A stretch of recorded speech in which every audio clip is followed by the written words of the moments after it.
कल्लोड़ा घराणो।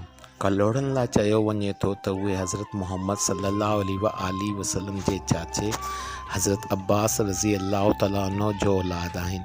उहे पंहिंजो शजरो खंबाट जे मुहम्मद सां मिलाइनि था, जेको 1204 ईस्वीअ धारे उन वक़्त ताईं जीअरो हो जॾहिं नासिरुद्दीन का बादशाह उतरे सिंध ते हुकूमत कंदो हो। इन्ही मुहम्मद मुल्क जे मुख़्तलिफ़ माइट कबीलनि ऐं कबीलाई इतिहाद तौरु शामिल ॿियनि कबीलनि खे पाण में मिलायो ऐं उहे हिन जा पुट हुआ। जन सां ताक़तवर दाऊद पोटा कबीलो पंहिंजे नस्ली बुनियाद हुअण जी दावा करे थो। कल्होड़ा कुटुंब जी तक़दीर 1558 ईस्वीअ ताईं कंहिं क़दुरु ॻुझी रही, जॾहिं उहे आदम शाह जे अॻुवाणीअ में निर्वार थिया, जेको चांडकी परगि॒णी में पंहिंजे फ़क़ीरनि ऐं मुरीदनि जो अॻुवाण हो। मुल्तान जे गवर्नर तरफ़ां साड़ में जोश अचण ते आदम शाह ते हमिलो कयो, जंहिं ते संदसि मुरीद टिड़ी पखिड़ी विया ऐं खेसि बांदी बणायो वियो ऐं मौत जे हवाले कयो वियो। लगातार शिकस्तनि बावजूदि फ़क़ीर नेठि जंग ऐं ॾुखियाई खे सहण जा हिराक बणिजी विया ऐं 1658 ईस्वीअ में नसीर मुहम्मद कल्लोड़े जी अॻुवाणीअ में हिननि कामयाबीअ सां मुग़ल फ़ौजनि जी मुख़ालफ़त शुरू कई ऐं मुनज़्ज़म हुकूमत जी शिकिल धारे वरिती। नेठि 1701 ईस्वीअ धारे यार मोहम्मद कल्लोड़े सिराही कबीले जी मदद सां शिकारपुर जो कब्ज़ो वठण में सोभारो थियो, जंहिं खे पंहिंजी रिहाइशगाह बणायो ऐं मुग़लनि खां हिकिड़ो फरमान वरिताईं, जंहिं में हिन खे देरे ज़िले जी सूबेदारी ॾिनी वई। गॾोगॾु खुदायार ख़ान जो शाही लक़ब बि ॾिनो वियो। 1711 ईस्वीअ ताईं यार मोहम्मद कल्लोड़े कंडियारे ऐं लाड़काणे ज़िलनि खे पंहिंजी तहवील में वठी इलाक़नि खे वॾे पैमाने ते वस्त ॾिनी ऐं हिन सिबीअ जे सूबे खे पंहिंजे कब्ज़े में आंदो, पर हू 1719 ईस्वी में लाॾाणो करे वियो ऐं हिन जो जानशीन संदसि पुटु नूर मोहम्मद बणियो, जंहिं दाऊद पोटनि खां निहार ज़िलो फ़तह कयो। सेवण ऐं संदसि भरपासे वारा इलाइक़ा बि हिन जे हुकूमत में आया ऐं हिन जो इलाइक़ो पोइ मुल्तान जी सरहदनि खां ठठे ताईं फहिलियो। बहरहाल इन्हनि इलाइक़नि में बखर जो क़िलो शामिल न हो, जेको मज़बूत क़िलो हूंदो हो, ऐं इन्ही जे भरपासे वारनि इलाइक़नि जो कब्ज़ो कल्लोड़नि 1736 ईस्वीअ ताईं हासिलु कोन कयो हो।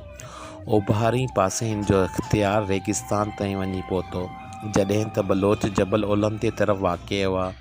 हिन शहज़ादे जी हुक्मरानी दौरान बलोच नस्ल जे टालपुरनि जो पहिरियों भेरो सिंध में मशहूरी तौरु ज़िक्र थियो। हिननि जो सरदार शहदाद ख़ान जो पुटु मीर बहराम ख़ान हो, जंहिं कल्लोड़नि जी हुकूमत में चङी मुलाज़मत कई। फेबरवरी 1739 ईस्वीअ में ईरान जो बादशाह नादिर शाह दिल्ली में दाख़िल थियो ऐं ॿिए महीने सिंधु दरिया जे ओलहंदे हिसे जा समूरा सूबा दिल्ली हुकूमत खां फुरिया विया ऐं ईरानी तख़्त सां शामिल कया विया। इन्ही तब्दीलीअ में ठठो ऐं शिकारपुर बि शामिल हो। नादिर शाह काबिल ॾांहुं मोटण खां हिकदमि पोइ पंजाब ऐं सिंध ते हिकु ॿी फ़ौजी काह कई त जीअं नूर मोहम्मद कल्लोड़े खे सज़ा ॾेई, जंहिंजो झेड़ो ऐं खिटराग ॾांहुं लाड़ो हो। कल्लोड़ा 2 वरे अॻु ठठे जे कमज़ोर सूबेदार सादक अली खे 3 लख रुपया ख़राज तौरु ॾियण एवज़ इन्ही सूबे जी हुकूमत वठण लाइ रिझाइण में सोभारा थिया हुआ ऐं इहो भाईंजे थो त इन्ही अमल सां ईरानी बादशाह खे मथनि कावड़ ऐं चिड़ आई। नादिर शाह जी 1739 ईस्वीअ में सिंध में ॿीहर अचण ते सभ खां पहिरीं नूर मोहम्मद कल्लोड़ो अमरकोट ॾांहुं भॼी वियो, पर पोइ पेश पई आण मञियाई, जॾहिं त शिकारपुर ऐं सिबी हिन खां वापसि वरिता विया ऐं उहे दाऊद पोटनि या अफ़गाननि खे ॾिना विया। हुन कल्लोड़े शहज़ादे ते सालियानो 20 लख रुपया ख़राज जो ॾंढ मढ़ियो, पर कुझु मुआवज़े ॾियण ते इनखे शाह कुली ख़ान जो लक़ब मिलियो। नूर मोहम्मद कल्लोड़े 1746 ईस्वीअ ऐं 1747 ईस्वीअ दौरान ककराली ऐं धारेजा जे राणनि खे शिकस्त ॾेई ॾखण सिंध में पंहिंजे इख़्तियार खे वधायो। नादिर शाह जी मौत खां पोइ 1748 ईस्वीअ में कल्लोड़ा सरदार कंधार जे अहमद शाह दुरानी खे ख़राज ॾियण लॻा, जंहिं नूर मोहम्मद खे शाह नवाज़ ख़ान जो नओं लक़ब अता कयो। 1754 ईस्वीअ में कंधार जे हुक्मरान बाक़ाइदे ख़राज न मिलण करे दबाव विझण ख़ातिर सिंध ते फ़ौजी चढ़ाई कई, जंहिं ते नूर मोहम्मद जैसलमेर ॾांहुं भॼी वियो, जिते हू पोइ गुज़ारे वियो ऐं संदसि पुटु मोहम्मद मुराद याब ख़ान संदसि जानशीन बणियो। मोहम्मद मुराद याब ख़ान कंधार जे हुकुमरान जी कावड़ जकी करण ख़ातिर कंधार ॾांहुं पंहिंजो वकील मोकिलियो ऐं संदसि रुतबो ऐं इख़्तियार बरक़रार रखियो वियो ऐं खेसि सर बुलंद ख़ान जो लक़ब अता कयो वियो। हुन मुरादाबाद जे शहर जो बुनियादु रखियो ऐं ककरालीअ जे राणे ॼाम हजाजीअ खां संदसि इलाइक़े जो वॾो हिसो वठी खेसि पंहिंजो मातहत बणायाईं।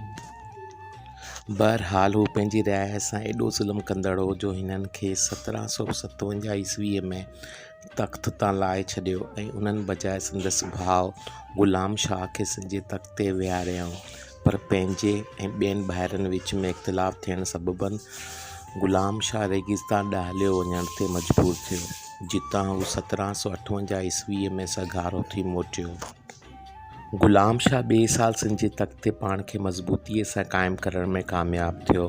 हिन खे 1761 ईस्वीअ में कंधार खां शाह वर्दीअ ख़ान जो लक़ब मिलियो ऐं हुन 1762 ईस्वीअ में कच्छ ते हमिलो कयो ऐं झाना जे हल्की जंग विड़ी। ॿिए साल वरी हिन कच्छ जे मुल्क ते हमिलो कयो ऐं सिंधु दरिया ते वाक़िअ बस्ता ऐं लखपत जे सामूंडी बंदरगाहनि ते कब्ज़ो कयाईं। हिन 1768 ईस्वीअ में हैदराबाद जे शहर आगाटो नारायण कोट जो बुनियादु रखियो, जिते हू 1772 ईस्वीअ में पंहिंजी मौत ताईं रहियो, जॾहिं त हिन खां पोइ संदसि पुटु सरफराज़ ख़ान संदसि जानशीन थियो। इहो हिन जी हुकुमरानीअ जो दौरु हो जॾहिं मीर बहराम टालपुर, जंहिं ग़ुलाम शाह जी हुकूमत में अहम हैसियत माणी हुई, सो गैर भरोसे वारो शख़्स बणिजी वियो ऐं हुन खे पंहिंजे पुटु मीर सोबदार ख़ान सां गॾु नेठि ॻुझे तरीक़े सां मारायो वियो।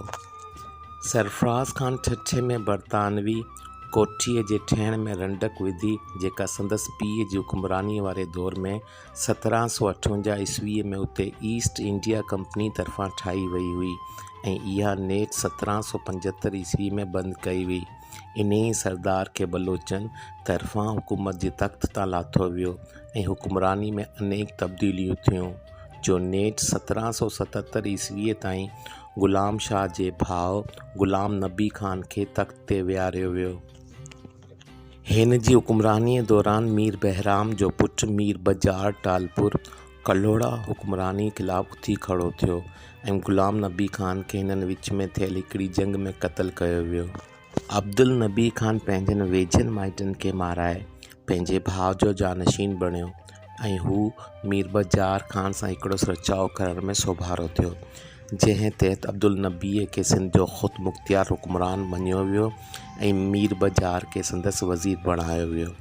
1781 ईस्वीअ में सूबे ते कंधार खां आयल फ़ौज हमिलो कयो, पर उन्हीअ खे मीर बजार शिकारपुर वेझो शिकस्त ॾिनी। इन्हीअ सरदार खे बि नेठि अब्दुल नबी ख़ान जे इशारे ते क़त्ल कयो वियो ऐं पाण कलात ॾांहुं भॼी वियो। जॾहिं त सिंध जे इक़्तिदार आला ते मक़तूल वज़ीर जो पुटु अब्दुल्ला ख़ान टालपुर पंहिंजे सौटु मीर फ़तेह ख़ान सां गॾु तख़्त ते वेठो, पंहिंजो तख़्त ॿीहर माणण में लगातार नाकामियुनि खां पोइ अब्दुल नबी कंधार जे बादशाह जी मदद सां कंहिं क़दुरु सोभारो थियो, पर अब्दुल्ला ख़ान टालपुर खे मारण सबबि हिन खे हिकु भेरो ॿीहर मीर बहराम टालपुर जे पोटे मीर फ़तेह अली ख़ान तड़ी कढियो। अब्दुल नबी पंहिंजी बादशाहत माणण लाइ हिकु ॿी कोशिश कई, पर उत्तर सिंध में हालाणीअ जे मक़ाम ते मीर फ़तेह जी अॻुवाणीअ में विड़ी वेंदड़ जंग में शिकस्त खां पोइ हू पहिरीं सेविस्तान ऐं पोइ जोधपुर ॾांहुं भॼी वियो, जिते पोइ हू मरी वियो ऐं जिते संदसि औलाद खे हींअर बि नुमायां रुतबो मिलियल आहे। अहिड़ीअ तरह कल्होड़ा घराणे जी हुकूमत जी पुॼाणी थी।